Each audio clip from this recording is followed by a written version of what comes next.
Hey y'all, let's chat while I make these kids some supper. Okay, so this is part 3 of the story time. Did my kid's dad try to sell my child? So we're at the part where she had just told me that she was 6 months pregnant, but she was underweight. Just looking, I could clearly see her stomach, and it wasn't a flat stomach, like maybe she was recently pregnant. I don't know. She was definitely not close to 6 months pregnant. But I didn't say anything. I just felt like that wasn't none of my business. And just a side note, looking around this motel room, you can tell that it's lived in. You know, they had like a hot plate set up. They had groceries on a shelf. They had a closet full of clothes and on and on. So it looked like they had been staying there for a while. So we talked a little bit more, and then I went to work. Now, while I was at work, I did get this bad feeling. It was kind of like a sinking feeling in the pit of my stomach, like anxiety, like a nagging chest pain. Sometimes I get these bad feelings and it never leads to anything good. Just to calm myself, I tried to reach out to Kyle. I had a little flip phone at the time, and I called him and texted him, and of course he did not answer me. That was pretty normal for him. He was rampantly cheating on me, so of course he couldn't pick up the phone when he was with his little lady friend. But that's a whole nother story time.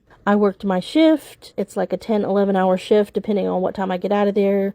Kyle comes and gets me at 2:30. I get in the car and I see that Moon Pie is not in her car seat. I was immediately stressed out. Kyle was not a good partner, and the only thing that brought me happiness in my life at that time was my Moon Pie. So I'm like, where's my baby? He said, oh, she's staying the night at John and Layla's house. And I was like, no, she's not. I said, let's go get my baby. And he argued me down over and over and over, saying, no, it's too late at night. We shouldn't be having her out this late at night. She's going to stay the night over there. And I just thought he was very weirdly adamant about it, because this is an everyday thing. You know, I get off at 2:30 in the morning. Usually when I get in the car, Moon Pie is wide awake. She's ready for me to come home. There are times when other people give me rides home, and when I get in the door, she is awake waiting for me with a big smile wanting to play. So I just kept stressing out. I said, no, we need to go get my baby. We need to go get my baby. And he just literally all the way home, he would not take me to go get my baby. I started crying. I was sobbing. I'm like, what do you mean you're not going to get my baby? I said we're going to get my baby now.